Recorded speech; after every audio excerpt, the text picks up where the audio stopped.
ಬೆಂಗಳೂರಿನಲ್ಲಿ ವಿಧ್ವಂಸಕ್ಕೆ ಕೃತ್ಯಕ್ಕೆ ಸಂಚು ನಡೆದಿತ್ತ ಅನ್ನೋದರ ಅನುಮಾನವನ್ನ ಮೂಡಿಸ್ತಾ ಇದೆ. ಇದು 7 ಕೆಜಿ ಸೋಡಿಯಂ ನೈಟ್ರೇಟ್ ಬಾಂಬ್ ಅನ್ನ ತಯಾರು ಮಾಡಕ್ಕೆ ಬಳಸುವಂತದ್ದು.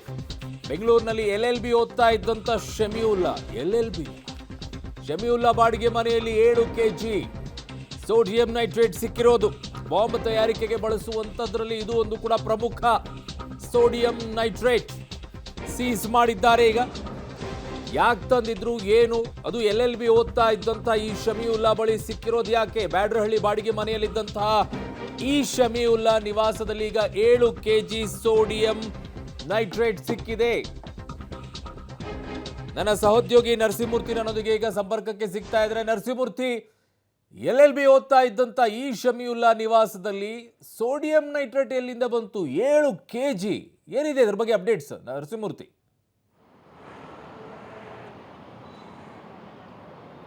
ಅರುಣ, ಇವತ್ತು ಬೆಳಗ್ಗೆ ದೇಶಾದ್ಯಂತ NIA ಅಧಿಕಾರಿಗಳು 41 ಕಡೆ ಬೃಹತ್ ದಾಳಿಯನ್ನು ನಡೆಸಿದ್ದಾರೆ. ದಾಳಿ ಸಂಬಂಧ ಬೆಂಗಳೂರು ಹಾಗೂ ಬಳ್ಳಾರಿಯಲ್ಲೂ ಕೂಡ ಈ ದಾಳಿ ನಡೀತಿದೆ. ಈಗಾಗಲೇ ಬಳ್ಳಾರಿಯಲ್ಲಿ 7 ಜನ ಶಂಕಿತರನ್ನು ವಶಕ್ಕೆ ಪಡೆದು ವಿಚಾರಣೆ ಮಾಡುವ ಕೆಲಸವನ್ನು ಮಾಡಲಾಗ್ತಿದೆ. ಅವರೆಲ್ಲರೂ ಕೂಡ ಆಫ್ಘಾನಿಸ್ತಾನಕ್ಕೆ ಹೋಗಿ ಅಲ್ಲಿ ಒಂದಷ್ಟು ತರಬೇತಿಯನ್ನು ಪಡೆದುಕೊಂಡು ಒಂದಷ್ಟು ತಯಾರಿಯನ್ನು ಮಾಡ್ಕೊಳ್ತಿದ್ರು ಅನ್ನೋ ಮಾಹಿತಿ NIA ಅಧಿಕಾರಿಗಳಿಂದ ಬಂದಿದೆ. ಅದರ ರಿಲೇಟೆಡು ಬೆಂಗಳೂರಲ್ಲಿ ದಾಳಿಯನ್ನು ಕೂಡ ನಡೆಸಲಾಗಿದೆ.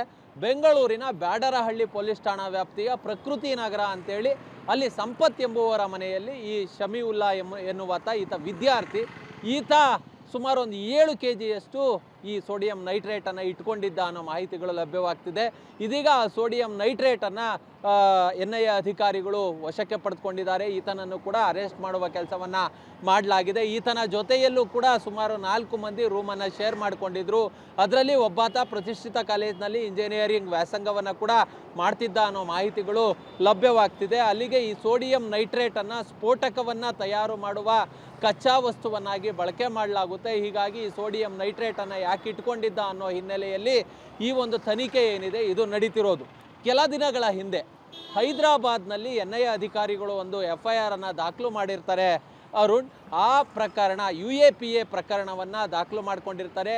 120B ಅಂದರೆ ಆ ಒಳಸಂಚಿನ ಅಪರಾಧದಡಿ ಇವರೆಲ್ಲರೂ ಕೂಡ ಭಾಗಿಯಾಗಿದ್ದಾರೆ. ಇವರೆಲ್ಲರೂ ಕೂಡ ಆ ಒಂದು ಸಂಚಿನ ಕೃತ್ಯದಲ್ಲಿ ಮೇಲ್ನೋಟಕ್ಕೆ ಕಂಡು ಬರ್ತಿದ್ದಂತಹ ಹಿನ್ನೆಲೆಯಲ್ಲಿ ಬಳ್ಳಾರಿ ಮತ್ತು ಬೆಂಗಳೂರಿನಲ್ಲಿ ಬೃಹತ್ ದಾಳಿಯನ್ನು ನಡೆಸಲಾಗಿದೆ. ದಾಳಿ ಸಂಬಂಧ ಈಗಾಗಲೇ 7 ಮಂದಿಯನ್ನು ಅರೆಸ್ಟ್ ಮಾಡಲಾಗಿದೆ. ಸುಮಾರು 7-7.5 ಕೆಜಿಯಷ್ಟು ಸೋಡಿಯಂ ನೈಟ್ರೇಟನ್ನು ಸಹ ವಶಕ್ಕೆ ಪಡೆದುಕೊಂಡು NIA ಅಧಿಕಾರಿಗಳು ತಮ್ಮ ದಾಳಿಯನ್ನು ಮುಂದುವರಿಸಿದ್ದಾರೆ. ಅರುಣ್, ಓಕೆ, ಈ 4 ಜನ ವಿದ್ಯಾಭ್ಯಾಸ ಮಾಡ್ತಾ ಇದ್ದಂಥವರ ಒಬ್ಬರು LLB ಅಂತ ಹೇಳ್ತಾ ಇದ್ದೀರಾ, ಒಬ್ಬರು ಇಂಜಿನಿಯರ್. ಎಜುಕೇಟೆಡ್ಗಳು ಈ ರೀತಿಯಾಗಿ ಮಾಡೋದಿಲ್ಲ ಅಂತ ಹಲವು ಕಡೆಗಳಲ್ಲಿ ಒಂದು ವಾದ ಇದೆ. ಬಟ್ ಇಲ್ಲಿ ಎಜುಕೇಟೆಡ್ಗಳೇ ಈ ರೀತಿಯಾಗಿ ಸೋಡಿಯಂ ನೈಟ್ರೇಟನ್ನು ಇಟ್ಕೊಳ್ಳುವಂಥದ್ದೇನಿದೆ, ಸೈನ್ಸ್ ಸ್ಟೂಡೆಂಟ್ಸ್ ಅಪ್ಪ ಏನೋ ಮಾಡ್ತಾ ಇದ್ದಾರೆ ಅಂದರೆ ಅಲ್ಲಿ ಸ್ವಲ್ಪ ಪ್ರಮಾಣದಲ್ಲಿ ಏನೋ ಇಟ್ಕೊಂಡಿರ್ಬೋದು ಲ್ಯಾಬ್ ಆಗಿದ್ದಿದ್ರೆ. 7 ಕೆಜಿ ಅಂತಂದರೆ ಉದ್ದೇಶ ಇರೋದು ಸ್ಫೋಟಕಕ್ಕೆ ಇದನ್ನು ಬಳಕೆ ಮಾಡ್ಕೊಳ್ಬೇಕು, ಯಾವುದೋ ಒಂದು ಷಡ್ಯಂತ್ರ ಮಾಡ್ತಾ ಇದ್ರು ಅಂತಾನೆ ಅಲ್ವಾ ನರಸಿಂಹಮೂರ್ತಿ? ನಿಜ ಅರುಣ್, ಯಾಕಂತ ಹೇಳಿದ್ರೆ ಸಂಪತ್ ಎನ್ನುವವರ ಈ ಬಾಡಿಗೆ ಮನೆಯಲ್ಲಿ 4 ವಾಸವಿದ್ರು. ಅದರಲ್ಲಿ 2 ವಿದ್ಯಾರ್ಥಿಗಳು, ಇನ್ನು 2 ವ್ಯಕ್ತಿಗಳು ಯಾರಿದ್ದಾರೆ ಅವರು ಖಾಸಗಿ ಕಂಪನಿಯಲ್ಲಿ ಕೆಲಸವನ್ನು ಮಾಡ್ತಿದ್ರು ಅನ್ನೋ ಮಾಹಿತಿಗಳು ಲಭ್ಯವಾಗ್ತಿದೆ. ಇದೀಗ ಅವರೆಲ್ಲರ ವಿಚಾರಣೆ ಕೂಡ ನಡೀತಿದೆ. ಯಾವ ಕಾರಣಕ್ಕೋಸ್ಕರ ಇವರು 7-7.5 ಕೆಜಿಯಷ್ಟು ಸೋಡಿಯಂ ನೈಟ್ರೇಟನ್ನು ಮನೆಯಲ್ಲಿ ಇಟ್ಕೊಂಡಿದ್ರು ಮತ್ತು ಇವರು ಎಲ್ಲಿಂದ ಈ ಒಂದು ಕಚ್ಚಾ ವಸ್ತುವನ್ನು ಪರ್ಚೇಸ್ ಮಾಡಿದ್ರು, ಈ ಹಿನ್ನೆಲೆಯಲ್ಲಿ ಒಂದಷ್ಟು ತನಿಖೆ ಏನಿದೆ ಅದು NIA ಅಧಿಕಾರಿಗಳು ಮಾಡ್ತಿರೋದು.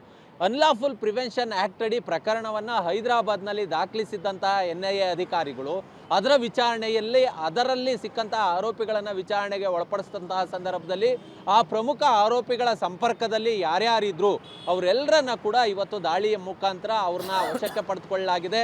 ಆ ಸಂಬಂಧ ಬಳ್ಳಾರಿಯಲ್ಲಿ ಪ್ರಮುಖವಾಗಿ ರೇಡ್ಸ್ ಆಗಿರೋದು. ಬಳ್ಳಾರಿಯಲ್ಲಿ ಈವರೆಗೂ ಕೂಡ 7 ಮಂದಿಯನ್ನು ವಶಕ್ಕೆ ಪಡೆದುಕೊಳ್ಳಲಾಗಿದೆ ಅನ್ನೋ ಮಾಹಿತಿಗಳು ಲಭ್ಯವಾಗ್ತಿದೆ. ಬೆಂಗಳೂರಿನಿಂದ ಒಬ್ಬಾತನನ್ನು ಈಗಾಗಲೇ NIA ಅಧಿಕಾರಿಗಳು ವಶಕ್ಕೆ ಪಡೆದುಕೊಂಡಿದ್ದಾರೆ. ಆತನಿಂದ ಸುಮಾರು 7-7.5 ಕೆಜಿಯಷ್ಟು ಸೋಡಿಯಂ ನೈಟ್ರೇಟನ್ನು ವಶಕ್ಕೆ ಪಡೆದುಕೊಂಡಿದ್ದಾರೆ, ಸೀಸನ್ನು ಮಾಡಿದ್ದಾರೆ. ಸದ್ಯ ಆ ಪ್ರಕರಣ ಸಂಬಂಧ ಇನ್ನೂ ಕೂಡ ತನಿಖೆ ಏನಿದೆ, ಆ ರೇಡ್ ಏನಿದೆ ಅದು ಸಾಕ್ತಿರೋದು. ಈ ಹಿನ್ನೆಲೆಯಲ್ಲೇ ಆ ಒಂದು UAPA ಅಡಿ ಪ್ರಕರಣ ದಾಖಲಿಸಿಕೊಂಡಂತಹ ಹಿನ್ನೆಲೆಯಲ್ಲಿ ಯಾರ್ಯಾರು ಇವರ ಲಿಂಕ್ಗೆ ಒಳಪಟ್ಟಿದ್ರು, ಎಲ್ಲೆಲ್ಲಿ ಇವರು ವಿಧ್ವಂಸಕ ಕೃತ್ಯವನ್ನು ನಡೆಸೋದಕ್ಕೆ ತರಬೇತಿಯನ್ನು ಪಡ್ಕೊಳ್ತಿದ್ರು ಅಥವಾ ಕಚ್ಚಾ ವಸ್ತುಗಳನ್ನು ತಯಾರು ಮಾಡೋದಕ್ಕೆ ರೂಪುರೇಷೆಗಳನ್ನು ತಯಾರಿ ಮಾಡ್ಕೊಳ್ತಿದ್ರು, ಈ ಹಿನ್ನೆಲೆಯಲ್ಲಿ ಇವರ ಸಂಪರ್ಕವನ್ನು ಪಡ್ಕೊಂಡಿದ್ದಂಥವ್ರು ಯಾರು, ಈ ಎಲ್ಲರ ಮನೆಗಳ ಮೇಲೆ NIA ಅಧಿಕಾರಿಗಳು ಬೃಹತ್ ದಾಳಿಯನ್ನು ನಡೆಸಿ ಇವರ ಸಂಚೇನಿತ್ತು ಅದನ್ನು NIA ಅಧಿಕಾರಿಗಳು ವಿಫಲಗೊಳಿಸಿರೋದು.